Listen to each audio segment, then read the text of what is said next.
DPP, yang terhormat Ketua DPP Partai Nasdem bidang pemenangan teritori Jawa 1, Banten dan DKI, Kakak Dr. Haji Ahmad Effendi Hoiri AGMH, yang terhormat Ketua DPW Partai Nasdem Provinsi Banten, Kakak Dr. Haji Edi Aryadi MSI beserta jajaran pengurus, yang terhormat DPD Partai Nasdem Kabupaten Tangerang, Kakak Yakub beserta jajaran pengurus, dan yang terhormat seluruh bacalek DPRD Kabupaten, Provinsi dan DPR RI Partai Nasdem.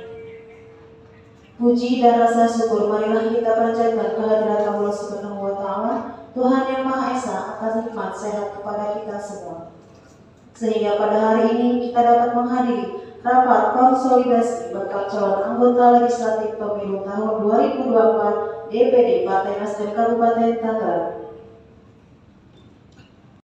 Salam ilahi yang akan dikemanakan oleh Ananda Mufal kepada Ananda Mufal waktu dan tempat kami persilakan.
Ya, baik, saya kira itu program DPW ya sebetulnya.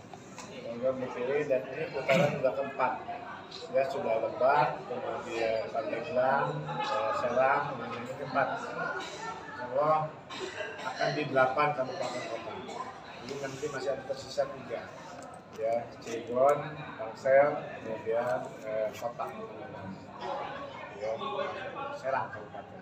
Jadi ini adalah untuk mensatukan, ya, menyatukan visi kaitan dengan Partai Nasdem, termasuk persiapan untuk ikut serta dalam legislatif nanti 2024. Jadi ini persiapan kita untuk memperkuat, memkonsolidasi semua calon, baik calon untuk RI, provinsi maupun kabupaten Tangerang itu sendiri.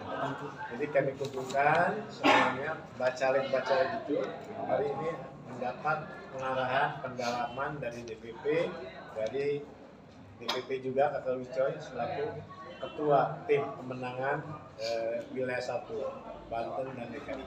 Ya, jadi mudah-mudahan dengan pertemuan ini itu bisa memperkuat Nasdem di dalam rangka juga dikenal oleh seluruh lapisan masyarakat, juga melalui calon-calonnya.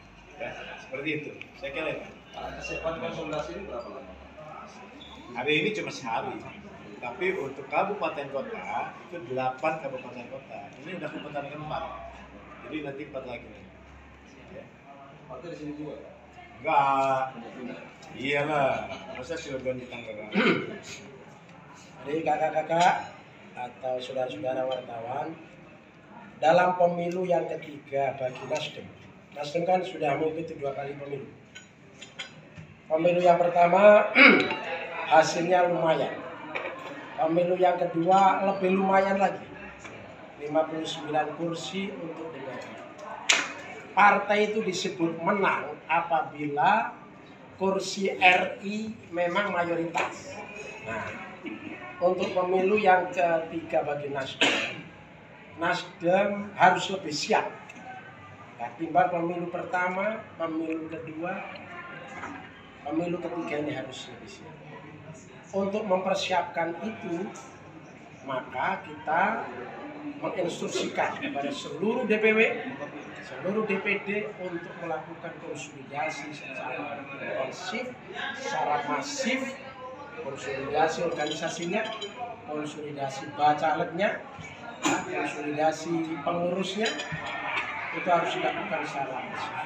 Sehingga dari seluruh level kita siap menghadapi pemilu 2024. Nah, dalam konteks rekrutmen caleg, periode ini Nasdem lebih siap juga ketimbang pemilu sebelumnya.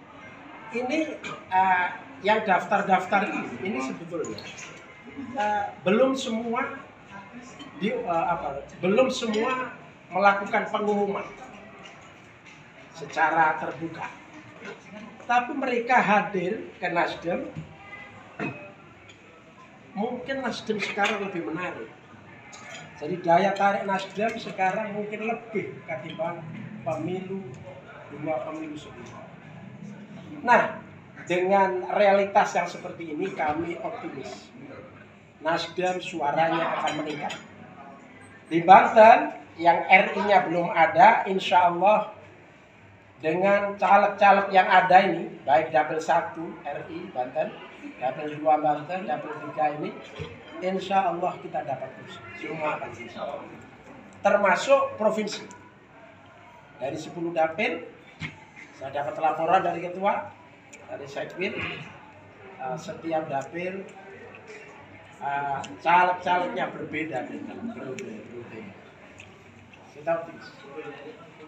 Jadi insya Allah alam, kata Pak Surya, alam ini sedang berpihak pada nasional. Sehingga nasional kalau tidak juara 2, tidak juara 1, ya insya Allah juara 3, juara 2. Mudah-mudahan minimal juara 2.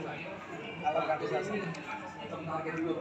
Ya, jadi memang semua diperintahkan siap ini untuk mencapai target. Target Pak Surya adalah minimal juara 2. Mudah-mudahan. Ya. Hanya yang bertanya, sosok anggota DPD, DPC yang menjabat mensuat artinya tidak memperhatikan kepada umumnya. Contohnya jalan raya, pasar, sekolah, rumah dan lain-lain. Syarat yang pertama adalah dia niat sungguh-sungguh untuk menjadi caleg. Niat. Jadi pertama itu niat, sungguh-sungguh. Setelah niat, maka dia harus punya semangat bekerja.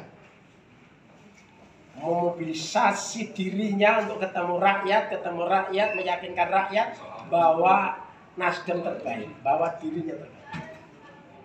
Yang berikutnya adalah soal pendidikan minimal SMA. Ya. Punya rumah nggak penting. Tapi dia yang berikutnya adalah punya modal untuk membiayai semangatnya, untuk membiayai niatnya, untuk membiayai idealismenya, untuk membiayai cita-citanya. Ya, kalau nggak bisa, nggak punya modal, terus gimana dia jalan ke sana kemana? Itu aja udah cukup. Apa visi misi bila partai DPC, DPD, Nasdem menang dan lanjut langkah apakah DPD untuk selanjutnya bila dapat menang?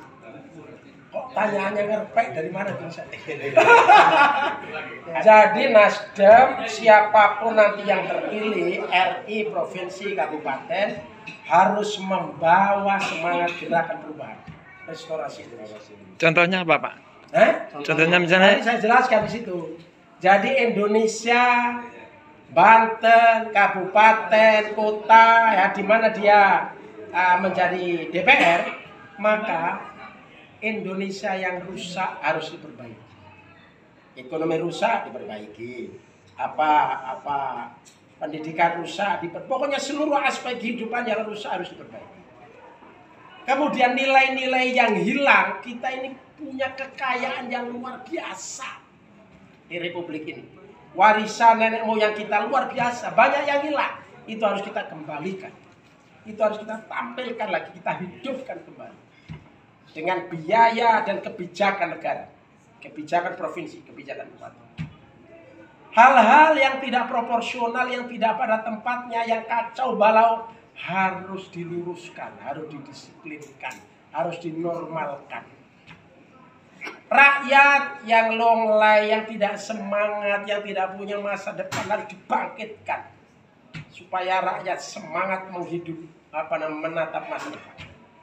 Rakyat harus bersama-sama pemerintah, pemerintah juga punya kebijakan kepentingan rakyat tadi itu sehingga semuanya bersemangat untuk mengarungi kehidupan ini.